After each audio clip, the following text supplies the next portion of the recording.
Olá, tudo bem com você? Quero te convidar para nós juntos meditarmos na Palavra de Deus. O texto para nossa reflexão está aqui no livro de Daniel, no capítulo 3, verso de número 16 a 18, que diz o seguinte: Responderam Sadraque, Mesaque e Abidnego ao rei: Ó Nabucodonosor, quanto a isto não necessitamos te responder. Se o nosso Deus, a quem servimos, quer livrar-nos, ele nos livrará da fornalha de fogo ardente e das tuas mãos, ó rei. Se não, fica sabendo, ó rei, que não serviremos a teus deuses, nem adoraremos a imagem de ouro que levantaste. Vamos ao contexto desse texto. Nabucodonosor, o grande rei da Babilônia, havia invadido Jerusalém e levado alguns filhos de Jerusalém para sua terra.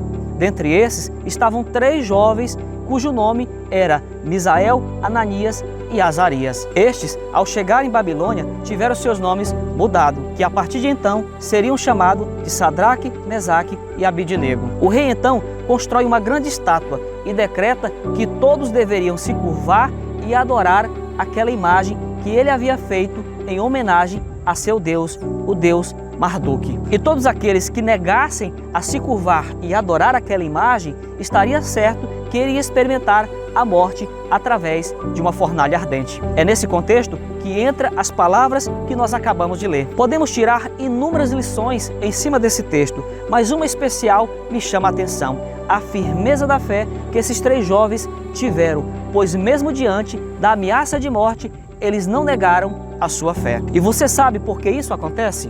Isso acontece porque a relação que eles tinham com Deus não era apenas conceitual, mas experimental. Ou seja, eles sabiam e conheciam ao Deus a quem eles serviam. A fé que esses 3 jovens tinham não estava baseando nas circunstâncias que os cercavam, pois, se assim fosse, certamente eles teriam negado a sua fé. Observe então a resposta que eles deram diante da proposta do rei: se o nosso Deus quiser nos livrar, ele nos livrará. Se não, fica sabendo, ó rei, que nós não serviremos a teus deuses. Tremendo isso, não é? Essa certamente é uma grande lição para todos nós hoje. Nós nunca devemos pautar a nossa fé nas circunstâncias que nos cercam, pois, se assim for, nós iremos desistir na primeira provação que passarmos. Ao invés disso, nós devemos pautar a nossa fé em saber em quem Deus é e estreitarmos a nossa relação com Ele. Observe que, se eles tivessem pautado a sua fé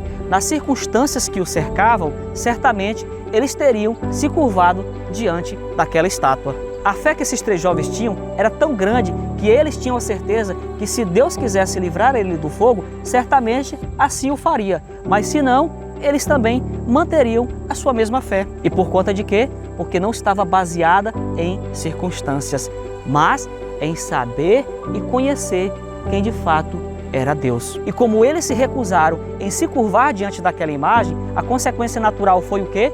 Foi eles serem jogados no fogo. Mas de repente, o rei percebeu que havia uma 4ª pessoa, onde ele identificou como sendo um parecido com o Filho dos deuses. E esse, certamente, era Jesus. Uma outra coisa que nos chama a atenção é o fato de Deus os livrá-los no fogo, ao invés de livrá-los do fogo. Certamente, o nosso desejo não é passar pelo fogo, mas ser livrados do fogo.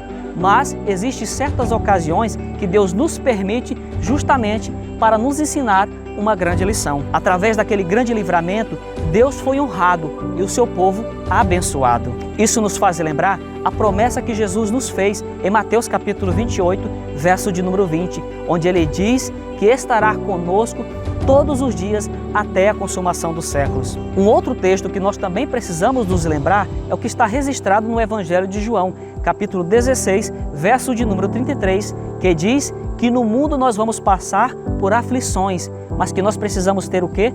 Bom ânimo, porque ele, Jesus, venceu o mundo. Não é maravilhoso saber disso? Por isso, minha querida irmã e meu querido irmão, não paute sua fé nas circunstâncias que te cercam, mas em saber quem Deus é e estreitar o nosso relacionamento com Ele e saber das maravilhosas promessas que Ele tem para nós. Essa é a certeza que aqueles jovens tiveram e que nós também precisamos ter.